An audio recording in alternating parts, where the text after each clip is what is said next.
हरे कृष्णा, राधे राधे आप सभी को। ओम नमो भगवते वासुदेवाय। आज मैं आपको कार्तिक मास महात्म्य का पहला अध्याय सुनाऊंगी।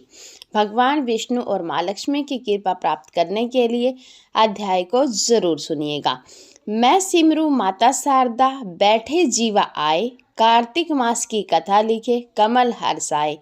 नैमिषारण्य तीर्थ में श्री सूत जी ने 88,000 सौनकादिक ऋषियों से कहा, अब मैं आपको कार्तिक मास की कथा विस्तार पूर्वक सुनाता हूँ, जिसका शरण करने से मनुष्य के सभी पाप नष्ट हो जाते हैं और अंत समय में वैकुंठ धाम की प्राप्ति होती है।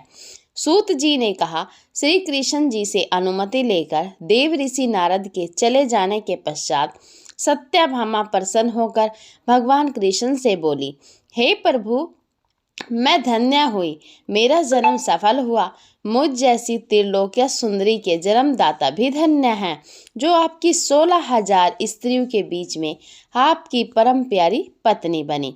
मैंने आपके साथ नारद जी को वह कल्प वृक्ष आदि पुरुष विधि पूर्वक दान में दिया, परंतु वही कल्प वृक्ष मेरे घर लहराया करता है। यह बात मृत्युलोक में किसी स्त्री को ज्ञात नहीं है। हे त्रिलोकीनाथ, मैं आपसे कुछ पूछने की इच्छुक हूँ। आप मुझे कृपा कार्तिक महात्म्य की कथा विस्तार पूर्वक सुनाइए, जिसको सुनकर मेरा हित हो और जिसके करने से कल्प पर्यंत भी आप मुझसे विमुख ना हो। सूत जी आगे बोले, सत्यभामा के ऐसे वचन सुनकर श्री कृष्ण जी ने हंसते हुए सत्यभामा का हाथ पकड़ा और अपने सेवकों को वहीं झुकने के लिए कहा। विलास युक्त अपनी पत्नी को कल्प वृक्ष के नीचे ले गए, फिर हंसकर बोले, हे प्रिया, 16,000 रानियों में से तुम मुझे प्राणों के समान प्यारी हो। तुम्हारे लिए मैंने इंद्र एवं देवताओं से विरोध किया था। हे कांते, जो बात तुमने मुझसे पूछी है उसे सुनो। एक दिन मैंने श्री कृष्ण तुम्हारी सत्यभामा इच्छा पूर्ति के लिए गरुड़ पर सवार होकर इंद्र लोक जाकर कल्प वृक्ष मांगा। इंद्र द्वारा मना किए जाने पर इंद्र एवं गरुड़ में घोर संग्राम हुआ और गोलोक में भी गरुड़ जी गो से युद्ध किया। गरुड़ की चोंच की चोट से उनके कान एवं पूंछ कटकर गिरने लगे, जिससे 3 वस्तुएं उत्पन्न हुई। कान से तंबाकू, पूंछ से गोभी और रक्त से मेहंदी बनी। इन तीनों का प्रयोग करने वालों को मोक्ष नहीं मिलता।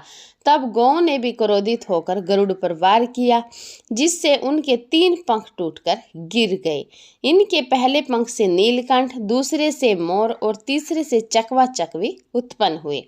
हे प्रिया, इन तीनों का दर्शन करने मात्र से ही सुफल प्राप्त होता है।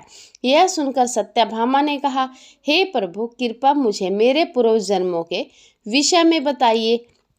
मैंने पूर्व जन्म में कौन से दान, व्रत व जप नहीं किए हैं? मेरा स्वभाव कैसा था?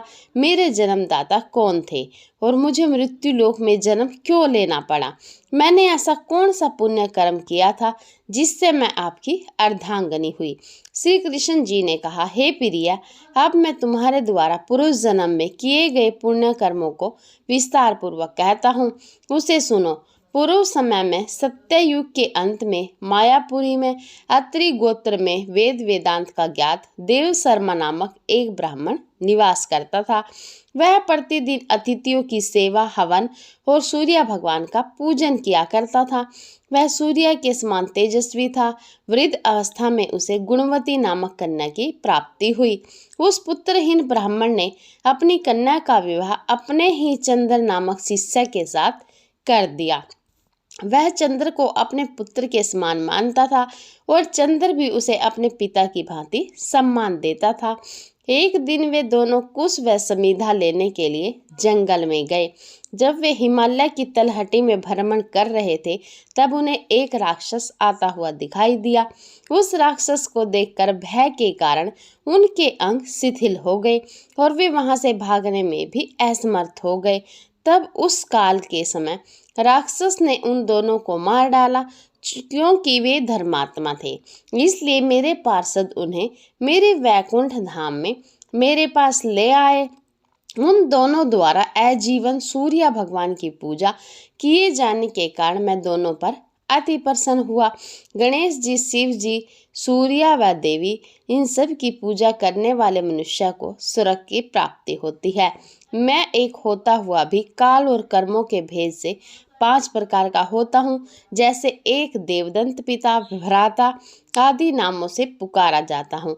जब वे दोनों विमान पर आरूढ़ होकर सूर्य के समान तेजस्वी रूपवान, चंदन की माला धारण किए हुए मेरे भवन में आए तो वे दिव्य भोगों को भोगने लगे। हरे कृष्णा, राधे राधे। आप सभी को आज की वीडियो यहीं पर समाप्त होती है। पहला अध्याय संपूर्ण हुआ।